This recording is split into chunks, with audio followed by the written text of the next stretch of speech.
ಒಂದು ದಟ್ಟವಾದ ಕಾಡಿನಲ್ಲಿ ಓರ್ವ ಋಷಿ ತಪಸ್ಸು ಮಾಡುತ್ತಿದ್ದರು. ಅವರು ಧ್ಯಾನದಲ್ಲಿ ಮಗ್ನರಾಗಿರುವಾಗಲೇ ದಿನಕ್ಕೆ ಒಮ್ಮೆ ಕೈಚಾಚುತ್ತಿದ್ದರು.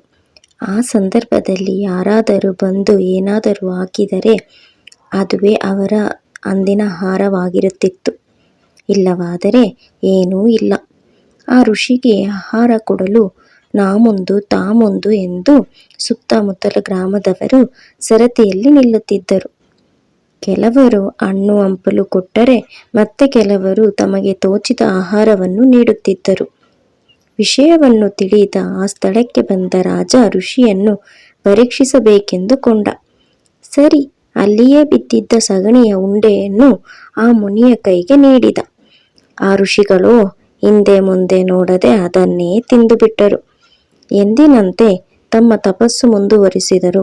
ರಾಜ ನಗುನಗುತ್ತಲೇ ಅರಮನೆಗೆ ಹಿಂದಿರುಗಿದ. ಅದೇ ಹೊತ್ತಿಗೆ ಮತ್ತೋರ್ವ ಋಷಿ ಅರಮನೆಯತ್ತ ಧಾವಿಸಿದರು. ಬಂದವರೇ ರಾಜನನ್ನು ಉದ್ದೇಶಿಸಿ, ಆ ಮುನಿಗೆ ನೀನು ಕೊಟ್ಟ ಸಗಣಿ ನರಕದಲ್ಲಿ ಬೆಟ್ಟವಾಗಿ ಬೆಳೆದು ನಿನಗಾಗಿ ಕಾದು ನಿಂತಿದೆ ಎಂದರು. ಋಷಿಯ ಮಾತು ಕೇಳಿದ ರಾಜ ದಿಗಿಲುಗೊಂಡ.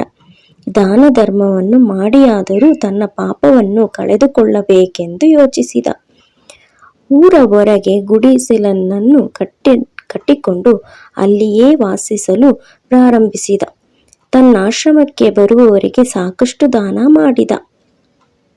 ಅದೇ ಊರಿನಲ್ಲಿ ಪತಿವ್ರತ ಸ್ತ್ರೀ ಒಬ್ಬಳಿದ್ದಳು. ಕಣ್ಣಿಲ್ಲದ ತನ್ನ ಗಂಡನಿಗೆ ಸೇವೆ ಮಾಡುವುದರಲ್ಲೇ ಆಕೆ ತೃಪ್ತಿಪಟ್ಟುಕೊಂಡಿದ್ದಳು. ಒಮ್ಮೆ ತನ್ನ ಗಂಡನನ್ನು ಉದ್ದೇಶಿಸಿ, ರೀ, ನಾವು ಹೋಗಿ ಆ ಅರಸನಲ್ಲಿ ಸಹಾಯ ಬೇಡೋಣವೇ? ಸತಿಯ ಮಾತಿಗೆ ಆ ಪತಿ ಸುತಾರಾಮ್ ಒಪ್ಪಲಿಲ್ಲ. ಇತ್ತ ಸತಿಯು ಹಠ ಹಿಡಿದಳು. ಪತಿವ್ರತೆಯಾದ ತನಗೆ ಭೂತ ಭವಿಷ್ಯತ್ ವರ್ತಮಾನಗಳೆಲ್ಲವೂ ತಿಳಿಯುತ್ತದೆ. ರಾಜನೀಗ ತಾನು ಮಾಡಿದ ಕರ್ಮವನ್ನು ಕಳೆದುಕೊಳ್ಳಲು ಯತ್ನಿಸುತ್ತಿದ್ದಾನೆ. ಅವನ ಬಳಿ ದಾನ ತೆಗೆದುಕೊಂಡು ಎಲ್ಲರೂ ತಮ್ಮ ತಮ್ಮ ಪಾಲಿನ ಸಗಣಿಯನ್ನು ತೆಗೆದುಕೊಂಡಿದ್ದಾರೆ. ಇನ್ನೊಂದು ಉಂಡೆ ಉಳಿದಿದೆ, ಅದು ನಿಮ್ಮ ಪಾಲಿನದು. ಅದನ್ನು ತಿಳಿಯದೆ ವ್ರತ ನನ್ನನ್ನು ದೂಷಿಸದಿರಿ. ಅದರ ಫಲವಾಗಿ ಮುಂದಿನ ಜನ್ಮದಲ್ಲೂ ನೀವು ಕುರುಡರಾಗಿಯೇ ಹುಟ್ಟುತ್ತೀರಿ ಎಂದಳು. ರಾಜನಿಗೆ ತನ್ನ ತಪ್ಪಿನ ಅರಿವಾಯಿತು. ವ್ರತ ಮತ್ತೊಬ್ಬರನ್ನು ದೂಷಿಸುವುದು ಮಹಾಪಾಪವೇ. ತಪ್ಪು ಮಾಡಿದವರನ್ನು ಸರಿದಾರಿಗೆ ತರಲು ಯತ್ನಿಸಬೇಕೋ ವಿನಃ ದೂಷಿಸಬಾರದು.